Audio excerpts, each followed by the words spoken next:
The man allegedly responsible for the deaths of nearly 3,000 people on September 11, 2001, may finally have his day in court.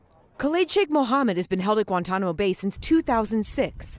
On Wednesday, a military judge set his trial for June 2028, pushing it back 18 months from when prosecutors hoped to start the process.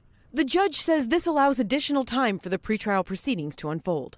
Khalid Sheikh Mohammed, also known as KSM, was captured by U.S. forces in Pakistan in 2003.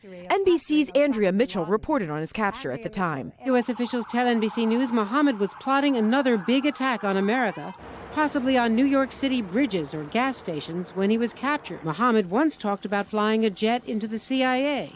And U.S. officials also blame him for the bombings of U.S. embassies in Kenya and Tanzania 5 years ago. In 2007, he testified that he was responsible for the 9/11 operation from A to Z. And over the years, KSM has claimed responsibility for over 24 terrorist attacks or plots around the world, and has openly testified he was Osama bin Laden's military commander.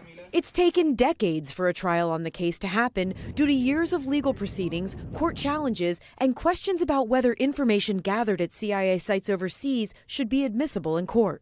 2 years ago, the Biden administration threw out a deal for KSM and 2 others to plead guilty in exchange for life sentences without the possibility of the death penalty. Now, the defense is appealing that decision to the Supreme Court. But another reason for the long-awaited trial, defense lawyers say it comes from the government's efforts to hide the details of torture.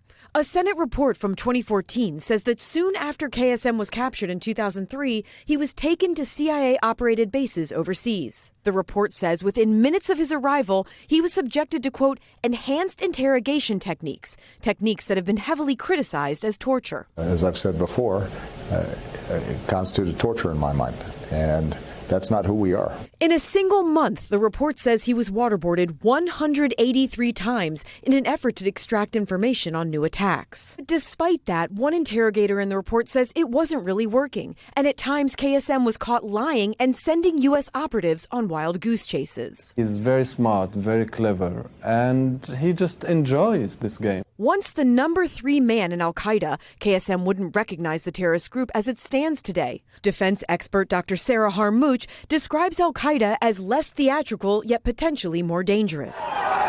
And while the threat of terror persists, for the families of those affected by 9/11, justice may finally be served. Courtney Kube, NBC News, Washington.